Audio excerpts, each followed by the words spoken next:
జగన్ని దెబ్బ కొట్టడం కోసం ఒకటి మండలి పులివెందులు ఆయనే మండలి ఎమ్మెల్సీ క్యాండిడేట్గా గ్రాడ్యుయేట్ ఎమ్మెల్సీలు గెలవడంతో అక్కడ ఒక పెద్ద షాక్ అయ్యింది జగన్కి.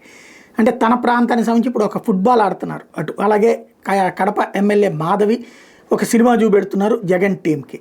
అలాగే బీటెక్ రవి నియోజకవర్గంలో కూర్చుని సినిమా చూపెడుతున్నారు. వీళ్ళందరిది ఒక ఎత్తు అయితే ఇప్పుడు వీళ్ళందరూ కలిసి వేసిన ఎత్తుగడ అనాలా, లేకపోతే ఎవరి ఎత్తుగడ వాళ్ళు వేశారా? ఫైనల్గా అయితే అక్కడ జెడ్పీ చైర్మన్ రాజీనామా చేపిస్తే ఇప్పుడు ఈ నెల 27 వైఎస్ఆర్ జిల్లా జెడ్పీ చైర్మన్ ఎన్నిక నిర్వహణకు రాష్ట్ర ఎన్నికల కమిషన్ నీలం సాహ్ని ఆర్డర్ చేశారు.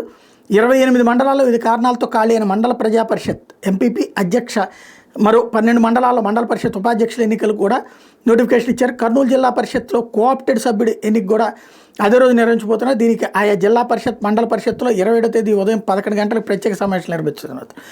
ఇందులో కీలకమైనటువంటిదల్లా కడప జెడ్పీ చైర్మన్ని వైఎస్ఆర్ కాంగ్రెస్ పార్టీ కొనసాగించగలుగుతుందా?